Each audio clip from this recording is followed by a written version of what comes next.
La promotion de la recherche scientifique, l'un des axes prioritaires du gouvernement de la RDC et un pilier stratégique de l'agenda de l'Union africaine.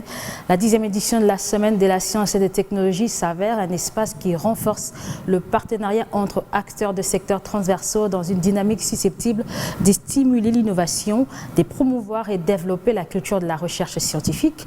Alors des conférences sur l'intelligence artificielle, le SkyTech au service du développement durable en Afrique ont alimenté les débats ce mercredi, notamment avec le ministre de la Recherche scientifique et le commissaire sectoriel de l'Union africaine.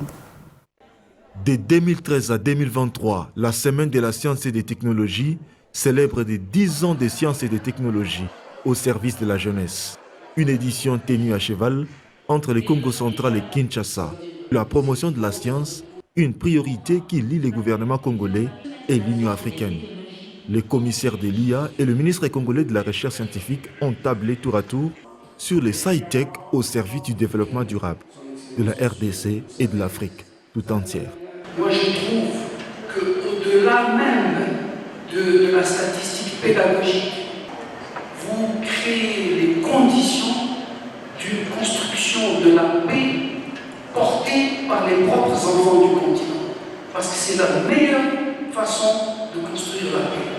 Inscrit comme pilier 8, axe 45 du programme du gouvernement, les lignes budgétaires de la recherche scientifique ont été élevées de 1% au regard des priorités.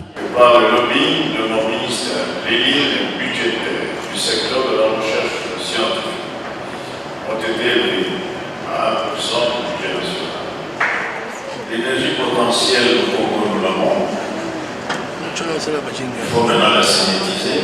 Et cette synthétisation, je crois que si elle se fait, pourra positionner le Congo sur une orbite de domination, aussi bien au niveau de l'Afrique que du monde. Voilà.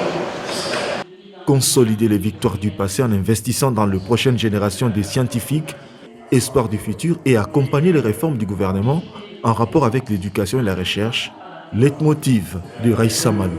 Il faut qu'il y ait des activités comme la Semaine de la science où on peut aller plus loin que ce que font les curricula dans les classes. Donc c'est vraiment un travail d'appui à la formation. Et puis c'est un travail de promotion. Nos scientifiques, tous ces jeunes qui se sont mobilisés, on les met en avant, on attire l'attention et ça leur permet d'avoir de nouvelles opportunités. Si on n'agit que sur le court terme, dans 5-10 ans, on aura le même pays. Nous, on travaille sur les jeunes, on les outille avec des compétences techniques et scientifiques pour que dans 5, 10, 15, 20 ans, on ait réellement un pays différent.